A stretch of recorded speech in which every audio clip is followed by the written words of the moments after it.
नमस्कार। कार्यक्रम जनसंवादमा यहाँलाई हार्दिक स्वागत छ। म प्रस्तोता कृति भट्टराई यहाँहरूमाझ उपस्थित भइसकेको छु। जनताद्वारा जनताका लागि प्रसारित जनता टेलिभिजनको यो नियमित कार्यक्रम हो जनसंवाद, जहाँ हामी तपाईँ हाम्रै चासोका विषयहरू लिएर उपस्थित हुने गर्दछौँ। यो क्रममा हामीले हिजो मात्रै अन्तर्राष्ट्रिय बालश्रम विरुद्ध अन्तर्राष्ट्रिय दिवस मनाएका छौँ।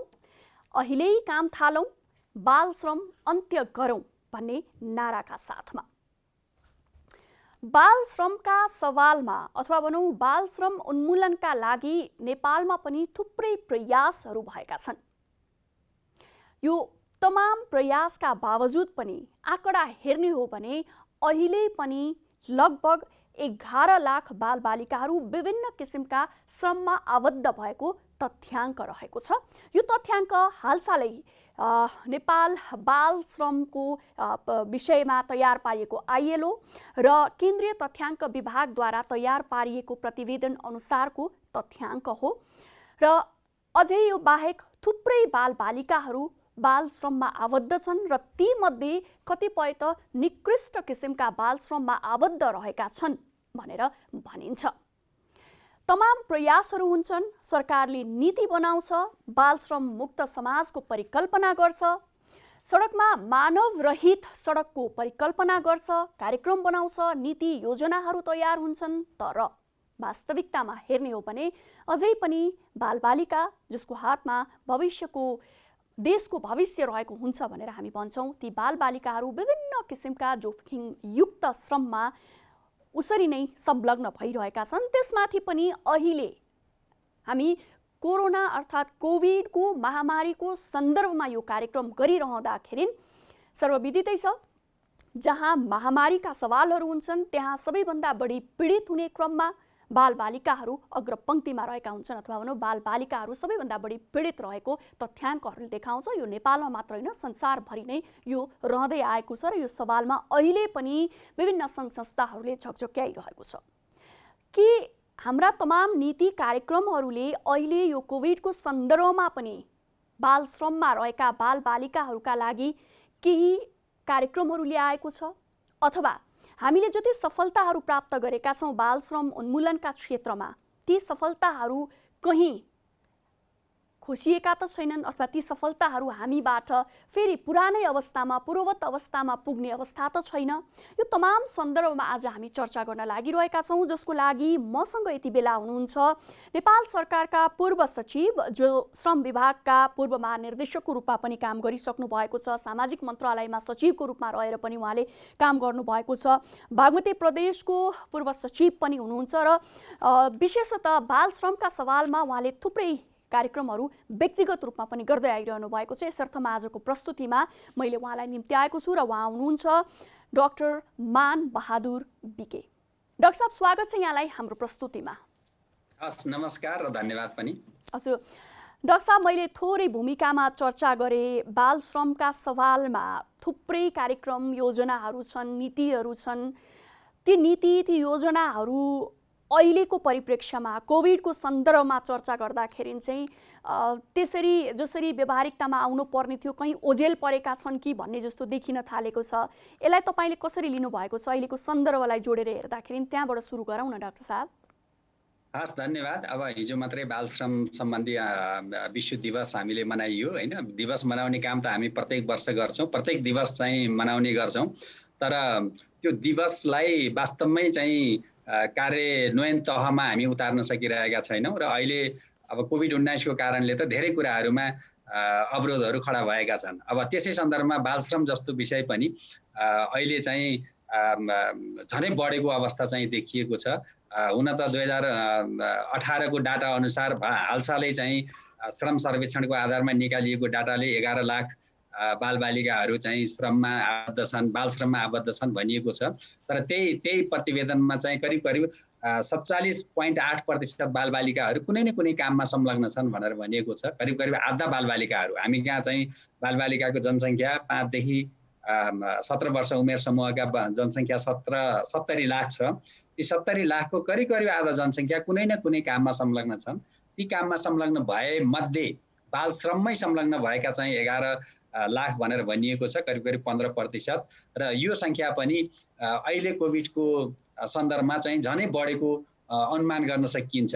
भलै यस बारेमा चाहिँ अध्ययन हुन सकेको छैन, सरकारी तौरबाट पनि अध्ययन हुन सकेको छैन र अन्य क्षेत्रबाट पनि अध्ययन हुन सकेको छैन, तथापि हामीले सहजै अनुमान गर्न सकिन्छ कि अहिलेको बेलामा चाहिँ बाल श्रम चाहिँ यो सङ्ख्याभन्दा धेरै माथि गएको छ। किन पनि माथि गएको छ भने हाम्रो मुलुकमा भएका करिब 35,000 चाहिँ विद्यालयहरू सबै बन्द भएका छन् र त्यहाँ अध्ययन गर्ने 74 लाख विद्यार्थीहरू घरमै चाहिँ बस्नु परेको छ। जब घरमै बस्नुपर्ने वातावरण सिर्जना हुन्छ भने त्यति बेला उनीहरूको एउटा बालापनलाई इन्जोय गर्ने चाहिँ अवस्था पनि रहँदैन र त्यहाँ घरभित्र बस्दाखेरि बाल श्रमको प्रयोग चाहिँ झनै बढ्ने सम्भावना चाहिँ बढी देखिएको छ।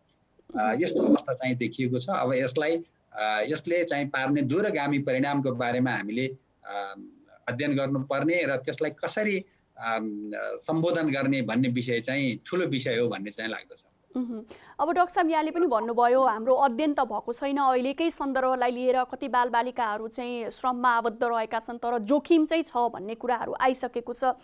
त्यसो भन्दै गर्दा नि डाक्टर साहब, किनभने संयन्त्र त राज्यको त संयन्त्र त एउटै मात्र संयन्त्रले काम गर्ने होइन, विभिन्न संयन्त्रहरू यस्तै बेलामा सुचारू गरिनुपर्छ, जसले गर्दाखेरि चाहिँ ती संयन्त्रहरूले मात्रै काम गर्ने हो भने पनि के भइरहेको छ भन्ने कुराको कमसेकम केही आकलन गर्न सक्ने अवस्था रहन्छ। तर अहिलेको यो सवाल हेर्दाखेरि बालबालिका जो सबैभन्दा बढी जोखिममा छन्, हरेक तर्फबाट उनीहरू अहिले शिक्षाबाट वञ्चित भइरहेका छन्, जसलाई मौलिक हकको रूपमा हामी लिन्छौँ, स्वास्थ्यका सवालमा त्यस्तै छ, हरेक क्षेत्रबाट बालबालिका चाहिँ जोखिममा झन् परिरहेको यो अवस्थामा राज्यको ध्यान त्यतातिर नगएको भन्न सकिन्छ डाक्टर साहब अहिलेको यो अवस्थामा?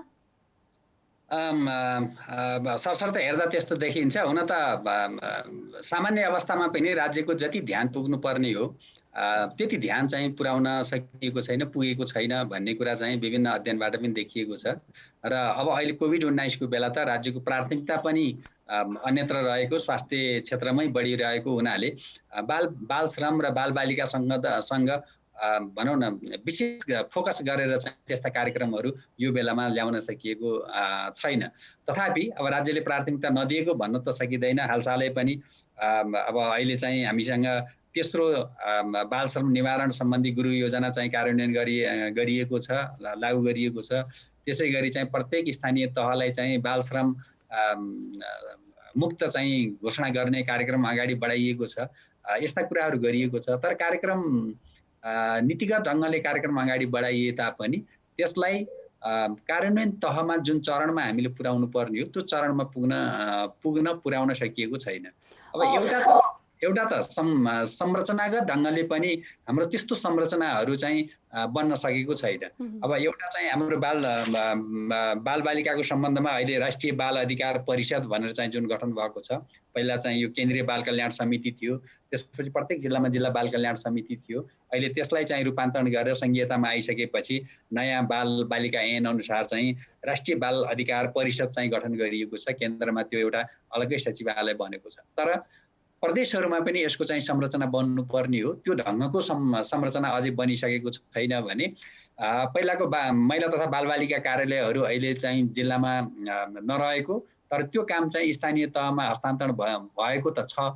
तर स्थानीय तहमा जुन महिला तथा बालबालिकाको लागि भनेर चाहिँ हस्तान्तरण भएका कर्मचारीहरू छन्, तिनीहरू पनि स्थानीय तहको प्राथमिकता अरू क्षेत्रमा प्रशासनिक काममा भएको हुनाले उनीहरूलाई चाहिँ वार्डको सचिव बनाइदिने अरू काममा चाहिँ संलग्न हुनु परेको अवस्था छ। त्यसले गर्दाखेरि यो विषय चाहिँ ओझेलमा पर्न पुगेको छ। यहाँले डाक्टर साहब यो बाल अधिकार परिषदको कुरा गर्दै गर्दा नि जस्तो भनौँ न हाम्रो यो विभिन्न कानुनहरू जुन बालबालिकाका सवालमा बनेका छन्, त्यही सवालमा कुरा गर्दाखेरि पनि विशेष संरक्षण जो बालबालिकाहरूलाई आवश्यक छ, ती विशेष संरक्षण आवश्यक भएका र जोखिममा रहेका बालबालिकाहरूको पहिचान गर्नुपर्ने, त्यस्तै गरी बालबालिकाहरूलाई चाहिँ पुनर्स्थापना गर्नको लागि चाहिँ जुन किसिमको एउटा एकीकृत बाल संरक्षण कार्यक्रमको आवश्यकता पर्छ, त्यो कार्यक्रमलाई कार्यान्वयन गराउने, त्यो कार्यक्रमलाई तदारुकताका साथ अगाडि लिएर जानुपर्ने भनेको त यो बेला त त्यसको अझै बढी तटकारो आवश्यकता होइन र डाक्टर साहब? हो। अब बालबालिकाहरूको लागि अथवा यस्तै चाहिँ सङ्कटासन्न अवस्थामा रहेका जनसङ्ख्याहरूको लागि यो बेलामै सबभन्दा बढी चाहिँ निगरानी हुनुपर्ने र विशेष संरक्षण, बालबालिका भनेको विशेष संरक्षण प्राप्त गर्ने हक भएका चाहिँ बालबालिका हुन्, क्षेत्र हो। तसर्थ यस्तो बेलामा विशेष गरी द्वन्द्वको बेलामा, त्यसपछि चाहिँ विपदको बेलामा र गरिबी, चरम गरिबीको अवस्थामा चाहिँ यी बालबालिकाहरू सबैभन्दा बढी सङ्कटासन्न अवस्थामा हुने भएको हुनाले यिनीहरूलाई विशेष संरक्षण चाहिँ उपलब्ध गराउनु पर्ने राज्यको दायित्व हो। अब सिआरसी, अब हाम्रो चाहिँ बाल अधिकार सम्बन्धी महासन्धिले पनि बालबालिकाको लागि विशेष संरक्षणको व्यवस्था गर्नुपर्छ, तर त्यो राज्यको दायित्व हो भनेर चाहिँ भनिसकेको छ। हामीले त्यो सिआरसीमा पनि सम्भवतः सबैभन्दा पहिला चाहिँ हस्ताक्षर गरेर यसलाई कार्यान्वयन गर्छौँ भनेर अन्तर्राष्ट्रिय प्रतिबद्धता पनि जाहेर गरेका छौँ। अब त्यही अनुरूप अहिलेको चाहिँ तेस्रो बाल श्रम निवारण गुरु योजनाले 2079 सम्ममा हामी निकृष्ट बाल श्रम चाहिँ अन्त्य गर्छौँ र 82 सम्ममा सबै प्रकारका बाल श्रम निवारण गर्छौँ भनेर चाहिँ राष्ट्रिय प्रतिबद्धता पनि जाहेर गरिएको छ। तर त्यो अनुरूप कार्ययोजना चाहिँ जान चाहिँ अझै पनि धेरै कुराहरू अवरोध छन्। संरचनाको कुरा एउटा अघि मैले भने, अर्को चाहिँ कानुनी कुरा पनि त्यस्तै छ। अब बाल श्रमको बारेमा कानुनी अधिकार चाहिँ श्रम कार्यालयहरूलाई चाहिँ उपलब्ध गराइएको छ, जुन श्रम कार्यालय अहिले सबै जिल्लामा चाहिँ छैनन्। 14-15वटा मात्रै देशभरि चाहिँ श्रम कार्यालयहरू छन् र कानुन पनि पुरानो कानुन छ, नयाँ ढङ्गको कानुन चाहिँ आइसकेको छैन। त्यसमा चाहिँ बाल श्रम प्रयोग गरे बापतको कानुनी दायरा पनि सीमित छ र अर्को चाहिँ त्यो कसले मुद्दा हेर्ने हो भन्ने कुरा पनि त्यति धेरै यकिन चाहिँ अझै हुन सकेको छैन। एउटा चाहिँ कानुनी प्रावधानहरू पनि कमजोर हुनु र अहिले संहिता अनुरूप चाहिँ त्यसलाई परिमार्जन नगरिनु। दोस्रो चाहिँ हाम्रो चाहिँ संरचनागत व्यवस्था पनि माथिदेखि तलसम्म चाहिँ जुन सिरिजमा जानुपर्ने हो त्यो नभइदिएको कारणले गर्दाखेरि यस्तो बाल श्रम गर्नेहरू उन्मुक्त हुने र यो क्रम बढ्ने र अहिलेको यो महामारीको बेला चाहिँ यसको बाल श्रम मात्रै होइन, बाल दुराचार लगायतका कुराहरू समेत बढ्ने भइरहेको छ। यसमा राज्यको ध्यान पनि जानुपर्छ। राज्यको मात्रै ध्यानले पुग्दैन, सबै नागरिक समाज, टोल विकास समितिहरूले पनि यसमा एकदमै निगरानी र ध्यान राख्नुपर्छ भन्ने चाहिँ मलाई लाग्छ। डाक्टर साहब, मैले यहाँनिर कानुनको कुरा गरिरहँदा, नीतिहरूको कुरा गरिरहँदाखेरि नि नेपालले अब संविधानको मौलिक हक अन्तर्गतै भनौँ न त्यो किसिमको एउटा व्यवस्था गरेको छ धारा 39मा, होइन, बालबालिका सम्बन्धी विशेष व्यवस्था त्यसमा गरेको छ। त्यो बाहेक आइएलओ को पनि विभिन्न सन्धि भनौँ न, आइएलओ को 138, 182 लाई अनुमोदन गरेको छ, जसले प्रश्नसँग के भन्छ भने रोजगारीमा प्रवेश गर्ने न्यूनतम उमेरका विषयमा, निकृष्ट प्रकारका कुनै पनि श्रममा लगाउन नहुने विषयमा प्रश्नसँग बोलेको छ। यस्ता थुप्रै अन्य सन्धिहरूमा पनि हस्ताक्षर गरेको छ। नेपाल पक्ष रहेको छ, नेपालभित्रै आफ्नो संविधानमै त्यो किसिमको व्यवस्था गरेको छ। तर संरचना, तिनलाई कार्यान्वयन गराउने बेलामा, संरचना बनाउने बेलामा चाहिँ हामी किन सुस्त हुन्छौँ अथवा किन चुक्छौँ अथवा बालबालिकाका विषय सधैँ किन पछि रहन्छन्? डाक्टर साहब, अघि पनि यहाँले भन्नुभयो प्रशासनिक विषयहरू अलिक महत्त्वपूर्ण रहेकोले गर्दा जिल्लाहरूमा विस्तार हुन सकेको छैन। एउटा सानो उदाहरण मात्रै हो, तर हरेक ठाउँमा बालबालिकाका विषयहरू जति प्रचारमा ल्याइन्छन् अथवा जसरी कार्यक्रमहरू, नीति निर्माणहरू बनाउने क्रममा, नीतिहरू ल्याउने क्रममा जसरी चर्चामा आउँछ, व्यवहारिक तहमा, कार्यान्वयन गर्ने तहमा भने त्यो फितलो देखिन्छ। यसलाई त मान्नुहुन्छ नि डाक्टर साहब? हो। अब कस्तो छ भने बालबालिकाको लगानी, अब अहिले हाम्रो चाहिँ राजनीतिक परिवेश आदि इत्यादि कुराहरू हेर्दाखेरि तत्काल चाहिँ प्रतिफल प्राप्त हुने आयोजनाहरू, विशेष गरी भौतिक निर्माणको आयोजनाहरूमा चाहिँ बजेट खर्चिने चाहिँ जुन होडबाजी छ, त्यसले गर्दाखेरि बालबालिकाहरूमा लगानी गर्ने कुरा चाहिँ पछाडि परेको छ। किनकि बालबालिकाको लगानी चाहिँ एकदमै प्रतिफलयुक्त हो भनेर भनेको छ। आइएलओले नै एउटा अध्ययनबाट के भनेको छ भने 1 रुपियाँ लगानी गर्यो भने 6.7 पैसा, 6.7 भने करिब 7 रुपियाँ चाहिँ त्यसको प्रतिफल आउँछ भनेर चाहिँ भनेको छ। त्यसको आन्तरिक प्रतिफल दर चाहिँ करिब 43% चाहिँ हुन्छ भनेर चाहिँ त्यसले अध्ययन गरेको छ। तर त्यो चाहिँ प्रतिफल त धेरै लामो समय पुस्ता पर्खनुपर्छ त्यसको प्रतिफल हासिल गर्नको लागि। तसर्थ अहिलेको चाहिँ हाम्रो परिवेश कस्तो छ भने छिटो विकास गर्नुपर्ने र विकास भनेको चाहिँ भौतिक पूर्वाधार नै विकास हो भन्ने होडबाजीले गर्दाखेरि बालबालिकाको लगानी चाहिँ धेरै पछाडि परेको छ। यो पछाडि पर्दाखेरि हामीले कति धेरै कुराहरू गुमाएका छौँ, हाम्रो भविष्य गुम्दै गएको छ भन्ने कुरा चाहिँ हामी भनौँ न राज्य संयन्त्रमा बस्ने व्यक्तिहरूले पदाधिकारीहरूले त्यो ढङ्गले चाहिँ यसलाई लिन नसक्नु र राजनीतिक प्रतिबद्धता त्यो ढङ्गले आउन नसक्नुको कारणले गर्दाखेरि हामीले गरेका व्यवस्थाहरू पनि नीतिगत व्यवस्थाहरू पनि कार्यान्वयन तहमा जाँदाखेरि ती चाहिँ हराएर जाने अथवा सुस्ताएर जाने अवस्था भइरहेको छ। अब अघि नै मैले एउटा उदाहरण दिएँ, जस्तै उदाहरणकै लागि महिला तथा बालबालिका भन्ने चाहिँ विङ त हामीले चाहिँ स्थानीय तहमा सारेका छौँ, त्यहाँ व्यवस्था गरेका छौँ, तर काम गर्ने बेलामा त्योभन्दा अरू प्राथमिकताहरू स्थानीय तहको प्राथमिकता अरू सेवा प्रवाह गर्नेतिर परेको कारणले गर्दाखेरि त्यो ओझेलमा परेको छ।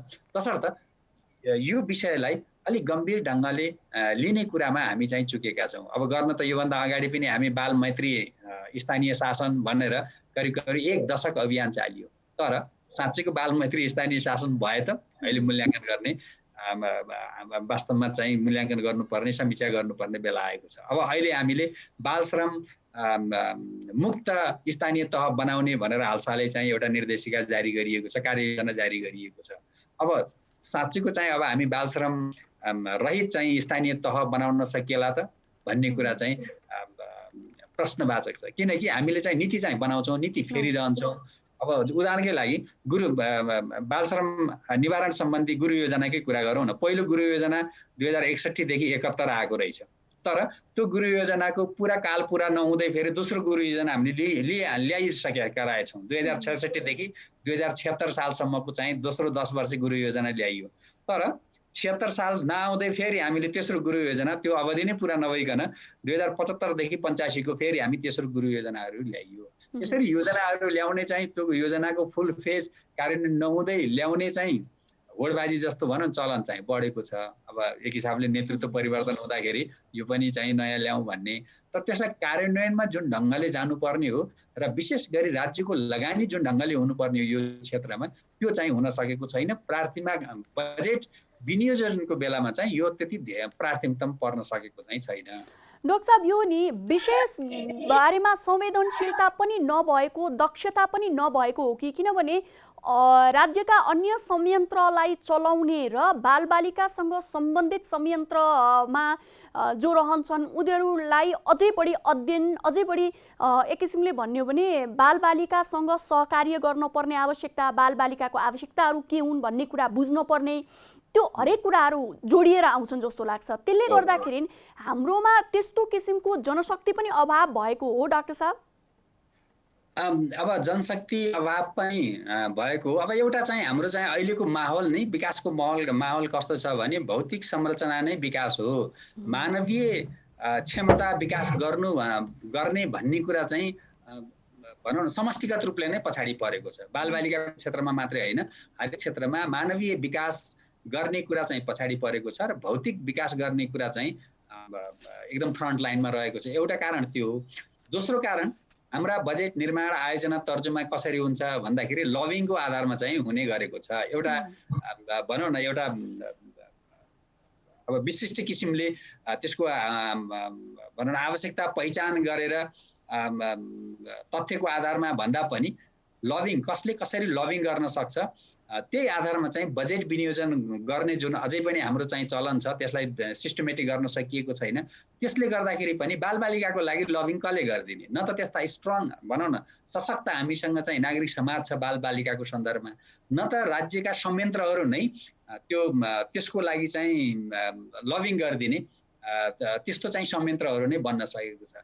अब बालबालिका आफैमा चाहिँ लबिङ गर्न सक्ने हैसियतमा छैनन्। तथा यद्यपि हामीले चाहिँ सिआरसीले चाहिँ बालबालिकाको सन्दर्भमा बालबालिकाकै सहभागिता पार्टिसिपेसन चाहिँ हुनुपर्दछ भनेर चाहिँ एउटा महत्त्वपूर्ण चाहिँ इन्स्ट्रुमेन्टको रूपमा चाहिँ सिआरसीले उल्लेख गरेको छ। तथापि हामीले चाहिँ बालबालिकाकै सन्दर्भमा कुरा गर्दाखेरि पनि बालबालिकाहरूलाई संलग्न गराउने गर्दैनौँ भने अरू विकास निर्माणका काममा त बालबालिकाको संलग्नता हुने कुरा भएन। यसरी बालबालिका स्वयं चाहिँ त्यो भनौँ न गर्न नसक्ने, लबिङ गर्न सक्ने हैसियतमा नहुनु र बालबालिका सम्बन्धी नागरिक समाज, त्यस्ता बलिया नागरिक समाजहरू जसले चाहिँ बजेट विनियोजनमा चाहिँ प्रभाव पार्न सक्छन् त्यस्तो चाहिँ नहुनु र राज्यकै संयन्त्रहरू पनि त्यो ढङ्गको नहुनु। अहिले संघीयता आइसकेपछि त अलिअलि भएको कुरा पनि फेरि कसको यो काम हो, बढी जिम्मेवार को हो भन्ने कुरामै अल्मलिरहेको अवस्था भएको कारणले गर्दाखेरि यी नीति बने तापनि नीति अनुरूप त्यसलाई कार्यक्रममा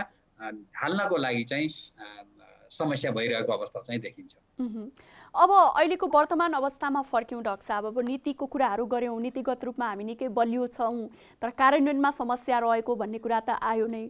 अब त्यो समस्याको बिचमा पनि अब अहिले यो कोभिड महामारीको सन्दर्भमा जहाँ जति बेला अब बालबालिकाहरू शिक्षा, स्वास्थ्य लगायतका कुराहरूबाट नै वञ्चित रहेको जस्तो देखिन्छ, यो अवस्थामा हामीले विगतमा जुन उपलब्धिहरू पाइसकेका थियौँ, जुन उपलब्धिहरू हासिल गरिसकेका थियौँ, चाहे बाल श्रमकै विषयमा होस्, चाहे चाहिँ बाल मृत्यु दरका कुराहरूमा होन् अथवा अन्य सूचकाङ्कहरूमा जुन हामीले उपलब्धि हासिल गरिसकेका थियौँ, विद्यालय नै बालबालिकालाई पठाउने कुरामा पनि उल्लेख्य वृद्धि भएको थियो हैन। भर्ना नै 64बाट बढेर 64% बढेर लगभग 97% चाहिँ प्राथमिक तहमा बालबालिकाको खुद भर्ना नै पुगेको, त्यो खालको हामीसँग चाहिँ तथ्याङ्क रहेको थियो। तर अहिलेको यो महामारीको कारणले गर्दा ती पाएका सम्पूर्ण उपलब्धिहरू कतै गुम्ने हुन् कि र त्यसले फेरि बालबालिकालाई धकेलेर चाहिँ श्रम बजारमा पुर्याउने हो कि भन्ने एउटा ठुलो प्रश्न चिन्ह देखिएको छ र कतिपय अवस्थामा त्यसको असर देखिन थालिसकेको पनि हामी पाउँछौँ। यसलाई तपाईँले कसरी लिनुभएको छ? अहिलेको अवस्था के देख्नु भएको छ तपाईँले विश्लेषण गर्दा? हो, यो पक्कै पनि, किनभने अहिलेको परिस्थितिले एउटा अल्पकालीन प्रभाव बालबालिकाको सिकाइ जुन सिस्टम छ, भनौँ चरण छ, त्यो कुरामा अवरुद्ध भएको छ भने यो जेनेरेसन अहिले चाहिँ सिकाइ अवस्थामा रहेका बालबालिकाले भविष्यमा कस्तो सिकाइ चाहिँ ग्रहण गर्छन् र उनीहरूले चाहिँ आफ्नो जीवनशैलीलाई चाहिँ ढाल्न सक्छन् भन्ने कुरा एउटा कुरा भयो।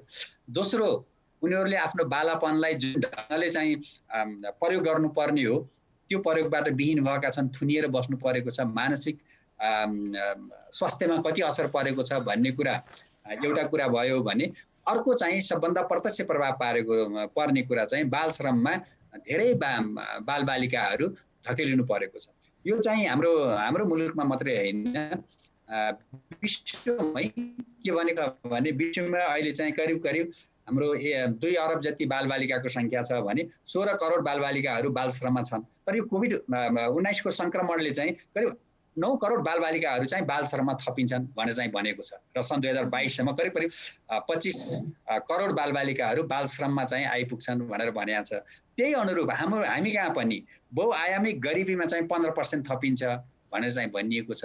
15% बहुआयामिक गरिबी थपिँदा बित्तिकै त्यो चाहिँ बाल श्रमिकहरू पनि त्यसमा थपिँदै जान्छन्। किनभने एउटा हाम्रो चाहिँ फ्यामिली भनौँ न गरिब परिवारहरूको वैकल्पिक आर्थिक स्रोत भनेकै बाल श्रम चाहिँ बनिरहेको छ। यो धेरै अगाडिदेखि बनिरहेको, कतिपय अवस्थामा हाम्रो समाजले त्यसलाई चाहिँ स्वीकारेको अवस्था पनि रहेको कारणले बाल श्रम अबको समयमा चाहिँ सङ्ख्यात्मक ढङ्गले धेरै विकास हुँदै जान्छ। किनभने भने विद्यालयहरू चलेका छैनन्। विद्यालय नचल्दा बित्तिकै अब धेरै बालबालिकाहरूले अहिले अनलाइन क्लास भनेको छ, सबैको पहुँचमा त अनलाइन क्लास छैन।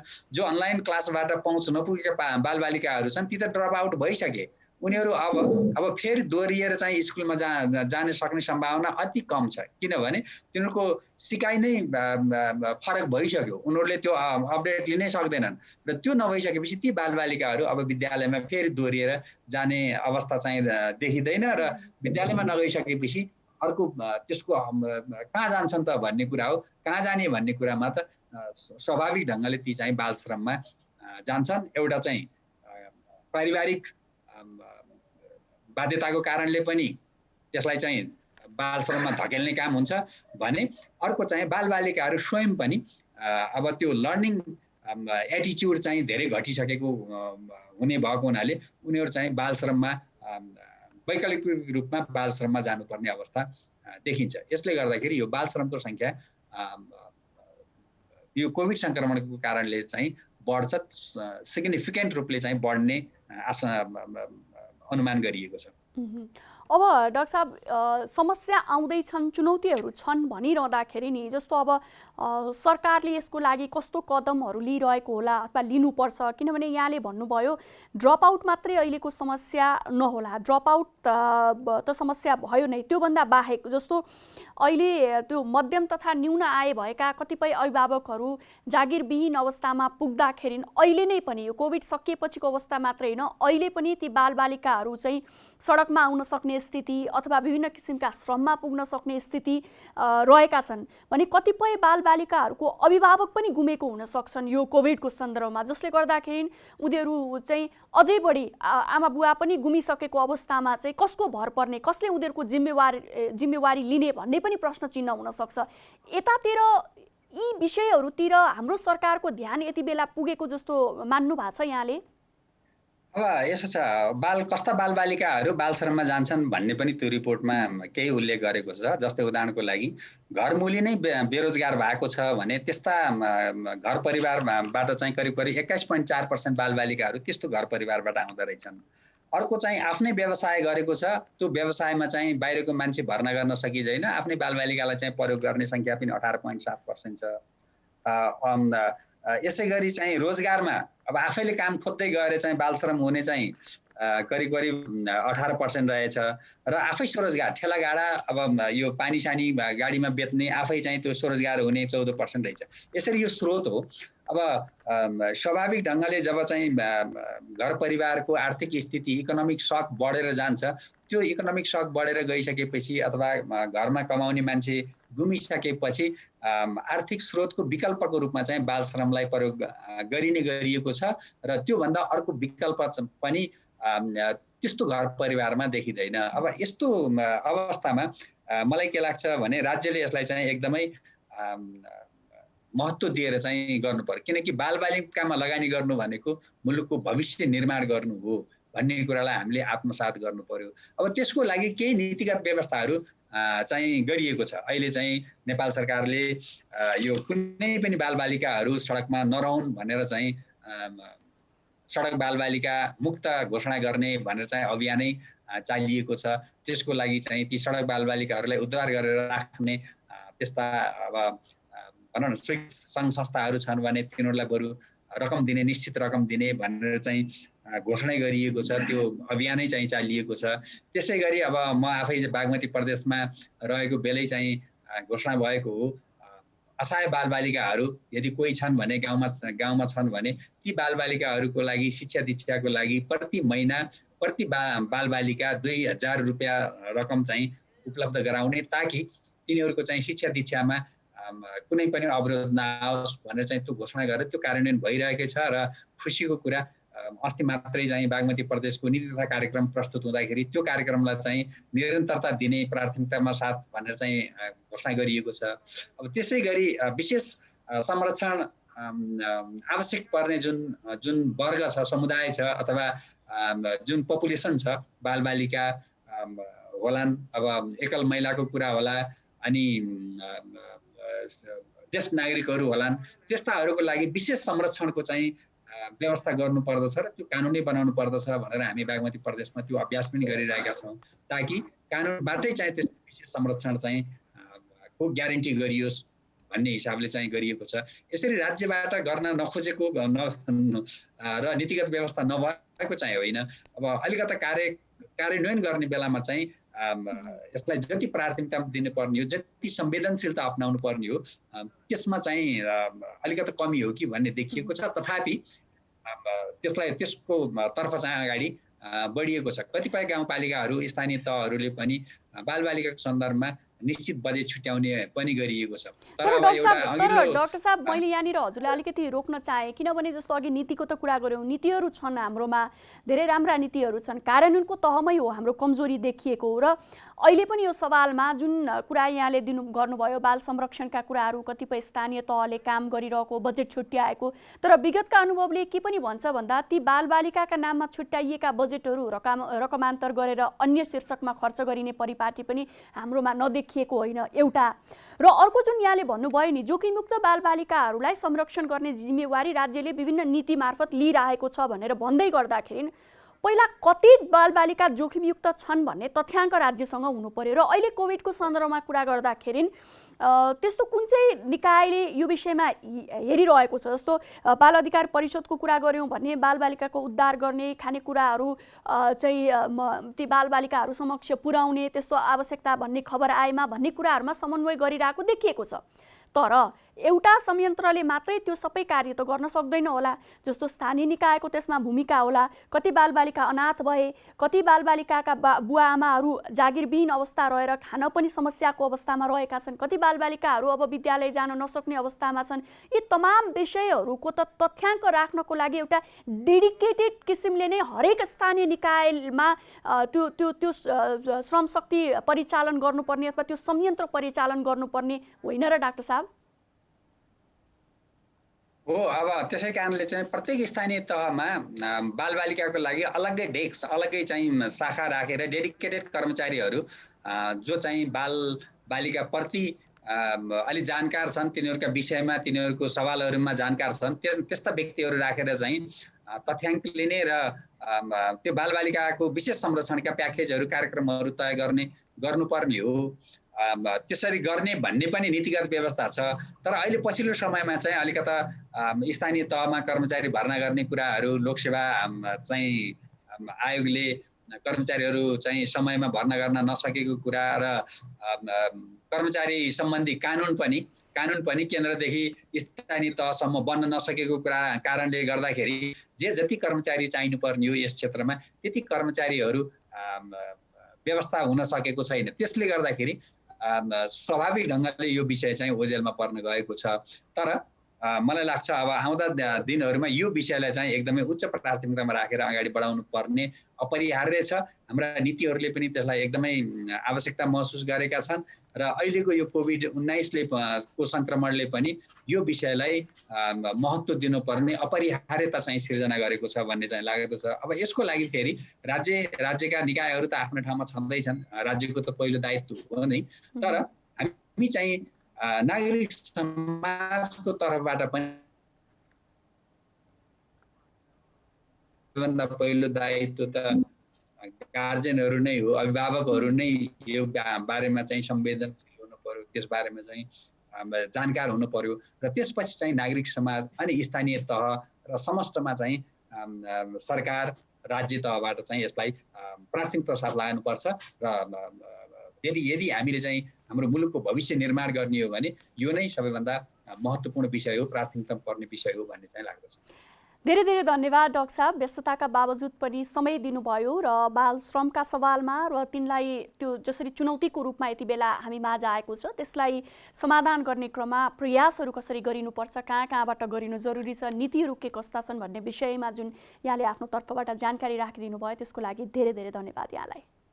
ल, यहाँलाई पनि धन्यवाद। यो विश्व बाल श्रम विरुद्धको दिवसको सन्दर्भमा मैले मेरा आफ्ना केही कुराहरू राख्ने जुन मौका पाएँ त्यसको लागि धन्यवाद। हस्, नमस्कार। हजुर, हामी यति बेला नेपाल सरकारका पूर्व सचिव डाक्टर मानबहादुर विकसँगको कुराकानी प्रस्तुत गरिरहेका थियौँ र कार्यक्रमको सुरुवातमा यहाँलाई जानकारी गराएँ अहिल्यै काम थालौँ बाल श्रम अन्त्य गरौँ भन्ने नाराका साथ बाल श्रम विरुद्ध अन्तर्राष्ट्रिय दिवस हामीले शनिबार मात्रै मनाएका छौँ र यो दिवस जति बेला मनाउँछौँ त्यो बेलामा कार्यक्रमहरू पनि भव्य रूपमा हुने गर्दछन्, प्रतिबद्धताहरू आउने गर्दछन्, नीति निर्माणका कुराहरू हुने गर्दछन्।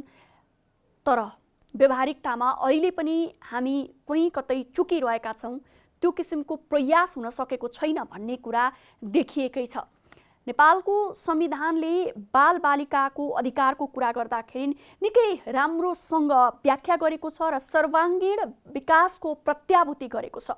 तर त्यसअनुसार बनेका नीति नियमहरूको व्यवहारिक कार्यान्वयनमा जे जति समस्याहरू आइपरेका छन् अथवा जसरी तदारुकता देखाउन सकिएको छैन त्यसले गर्दाखेरि अझै पनि हाम्रा भविष्य बोकेका बालबालिकाहरू कोही सडकमा छन्, कोही अन्य विभिन्न किसिमका निकृष्ट श्रममा रहेका छन् भने कतिपय बालबालिकाहरू बाल श्रमका विभिन्न आयामसँग जोडिएका छन्। तिनको संरक्षण गरिनु, तिनलाई सुरक्षा प्रदान गर्नु र श्रमबाट बाहिर एउटा सुरक्षित भविष्यको निर्माणका लागि पहल गरिनु राज्यको मात्रै दायित्व होइन, तपाईँ हामी सबैको साझा सरोकारको विषय हो, हाम्रो कर्तव्य हो, हाम्रो दायित्व हो। समयमा यसतर्फ ध्यान दिउँ र वरिपरि कहीँ कतै बाल श्रमिकका रूपमा बालबालिकाहरू रहेका छन् भने त्यो जुनसुकै स्वरूपमा होस् त्यसको लागि आवाज उठाउँ, किनभने थालनी आज र अहिलेबाट गर्न जरुरी छ। बालश्रम विरुद्धको अभियानमा जोडियौँ भन्ने आम आग्रह निवेदनका साथ आजको लागि प्रस्तुति कार्यक्रम जनसंवाद यति नै। नमस्कार।